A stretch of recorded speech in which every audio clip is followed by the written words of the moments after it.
Stock exchange ಬಗ್ಗೆ ಮಾಹಿತಿ ತಗೊಳ್ಳಿಕ್ಕೆ ನಾನು ಬಂದಿದ್ದೇನೆ. ನನಗೆ ಬಹಳ ಖುಷಿ ಆಯ್ತು. ಇಲ್ಲಿದ್ದಂತ ರಂಗನಾಥ್ ಗೊಲ್ಲ ಸರ್ ಅವರು ನಮ್ಮನ್ನ ಒಳ್ಳೆ ಪ್ರೀತಿಯಿಂದ ಆದರವನ್ನು ಸ್ವಾಗತ ಮಾಡಿಕೊಂಡು ಏನು ಬೇಸಿಕ್ ಕಾನ್ಸೆಪ್ಟ್ಸ್ ಇದಾವೆ ಅನ್ನೋದನ್ನ ಅವರು ವಿವರವಾಗಿ ಎಕ್ಸ್ಪೀರಿಯನ್ಸ್ ಪರ್ಸನ್ ಅಂತ ನಾನು ಅವರಿಗೆ ಹೇಳಕ್ಕೆ ಇಷ್ಟಪಡ್ತಿದ್ದೇನೆ.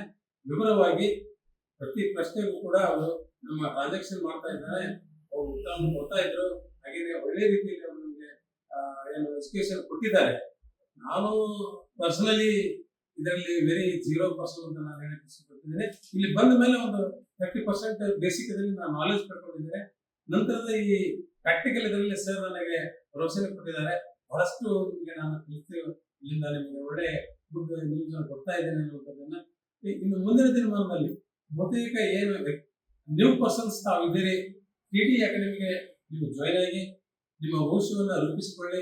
ದಟ್ ಯಂಗ್ ಪರ್ಸನ್ಸ್ ಏನು ಇದ್ದಿದ್ದೀರಿ ಅವರೆಲ್ಲ ನೀವು ಜೀವನವನ್ನ ನಿರೂಪಣೆ ಮಾಡಲಿಕ್ಕೆ, ಜೀವನವನ್ನ ಬದಲಾವಣೆ ಮಾಡೋದಕ್ಕೆ, ಬಡತನವನ್ನು ನಿವಾರಣೆ ಮಾಡ್ಕೊಳ್ಳಿಕ್ಕೆ ಈ ಟಿಡಿ ಅಕಾಡೆಮಿ ತಮ್ಮಂತ ಎಲ್ಲ ಯುವ ಪ್ರತಿಭೆಗಳಿಗೆ ಉತ್ತಮವಾದಂತಹ ವೇದಿಕೆ ಆಗಿದೆ ಅಂತ ನಾನು ಹೇಳಕ್ಕೆ ಇಚ್ಛೆಪಡ್ತಿದ್ದೇನೆ.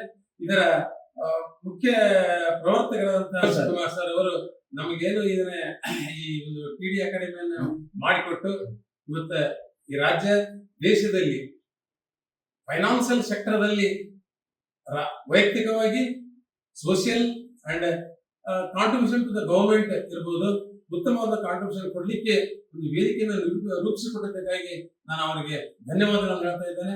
ಹಾಗೆ ಈ ರಂಗಧಾಮ್ ಗೊಲ್ಲಾಜಿ ಆಗಿರ್ಬೋದು, ಇನ್ನಿತರ ನಮಗೆ ತರಬೇತಿ ನೀಡಿದಂತವರಾಗಿರ್ಬೋದು, ಹಾಗೂ ನಮ್ಮ ಸಹಪಾಠಿಗಳು ಕೂಡ ದೇ ಆರ್ ವೆರಿ ಜೂನಿಯರ್ ಅಂದ್ರೂ ಕೂಡ ನಾನು ಅನ್ಲಿಕ್ಕೆ ಇಷ್ಟಪಡ್ತಿದ್ದೀನಿ. I am 73 years old man. ಆದ್ರೂ ಕೂಡ ನಮ್ಮೊಂದಿಗೆ ಅವರು ಒಳ್ಳೆ ರೀತಿಯಲ್ಲಿ ಆಕ್ಟಿವ್ ಪಾರ್ಟಿಸಿಪೇಷನ್ ಮಾಡಿದ್ದಾರೆ. ತಾವೆಲ್ಲರೂ ಟಿಡಿ ಅಕಾಡೆಮಿಗೆ ಎಲ್ಲೆಲ್ಲಿ ಬ್ರಾಂಚ್ಗಳಿದಾವೆ, ನಿಮಗೆ ಅನುಕೂಲವಾದಂತಹ ಬ್ರಾಂಚ್ಗಳಲ್ಲಿ ಜಾಯಿನ್ ಆಗಿ ಈ ಪ್ರತಿಭೆಯನ್ನ, ಫೈನಾನ್ಸಿಯಲ್ ಪ್ರತಿಭೆಯನ್ನ ತಾವು ಅರಳಿಸಿಕೊಳ್ಳುತ್ತಾ ಜೀವನವನ್ನ ಸದುಪಯೋಗಪಡಿಸಿಕೊಳ್ರಿ ಅಂತ ನಾನು ಆಶೆ ಮಾಡ್ತಾ ಈ ಟಿಡಿ ಅಕಾಡೆಮಿಗೆ ನಾನು ಶುಭ ಕೋರುತ್ತಾ, ಇನ್ನು ಮುಂದಿನ ದಿನಮಾನದಲ್ಲಿ ಪ್ರತಿ ಜಿಲ್ಲೆಯಲ್ಲಿಯೂ ಕೂಡ ಈ ಟಿಡಿ ಅಕಾಡೆಮಿ ತನ್ನ ಬ್ರಾಂಚ್ ಅನ್ನ ಪ್ರಾರಂಭ ಮಾಡಲಿ.